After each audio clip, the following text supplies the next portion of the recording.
ఉరిశిక్షకైనా సిద్ధం యువతి సంచలన వ్యాఖ్యలు. ములుగు జిల్లా వాచేడు ఎస్ఐ రుద్రారపు హరీష్ ఆత్మహత్య కేసులో కొత్త విషయాలు బయటకొస్తున్నాయి. ఆరోపణలు ఎదుర్కొంటున్న యువతి అనూష సంచలన విషయాలు వెల్లడించింది. తాను ఎవరినీ బ్లాక్మెయిల్ చేయలేదని పేర్కొన్నారు. అనూష హరీష్ మధ్య పరిచయం ఇన్స్టాగ్రామ్ ద్వారా మొదలై ప్రేమగా మారింది. హరీష్ తన గతాన్ని తెలిసి కొత్త జీవితం ఇస్తానని మాటిచ్చాడని అనూష తెలిపింది.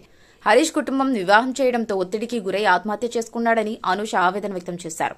హరీష్ గొప్ప మనసున్న వ్యక్తి అని, ఎస్ఐ హరీష్ ఆత్మహత్యకు తాను కారణమని నిరూపిస్తే ఉరిశిక్షకైనా సిద్ధమంటోంది అనూష. తనపై తప్పుడు ఆరోపణలు చేస్తున్నారని, ఆధార్, బ్యాంక్ వివరాలు సమర్పించే విచారణకు సిద్దమని అనూష పేర్కొన్నారు.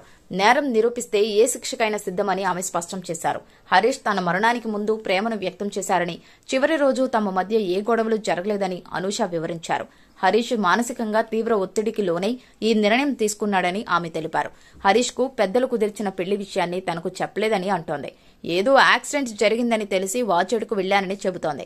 ఇద్దరికి పెళ్లి కావాలంటే తమ ఉన్నతాధికారులు ఎదుటినైనా, పోలీస్ స్టేషన్ ముందైనా, తన ఇంటి వద్దనైనా ధర్నా చేయాలని సలహా కూడా ఇచ్చాడని, అయినా తాను అంగీకరించలేదని అనూష చెబుతున్నారు. ఆత్మహత్యకు ముందు రోజు తాము ప్రైవేట్ రిసార్టులో కలిశామని, ఇద్దరి మధ్య ఏ గొడవ జరగలేదని, హరీష్ సోదరుడి సమక్షంలోనే పెళ్లి గురించి మాట్లాడుకున్నామని తెలిపింది. హనుమకొండలో పెళ్లి చేసుకుందామని చెప్పి తనను వాహనం వద్దకు వెళ్లాలని పంపించిన హరీష్ గడియ పెట్టుకుని తుపాకీతో కాల్చుకున్నాడని ఆవేదన వ్యక్తం చేసింది. తాను ఆ సమయంలో ఉంటే ఇంత ఘోరం జరిగేది కాదని వాపోయింది.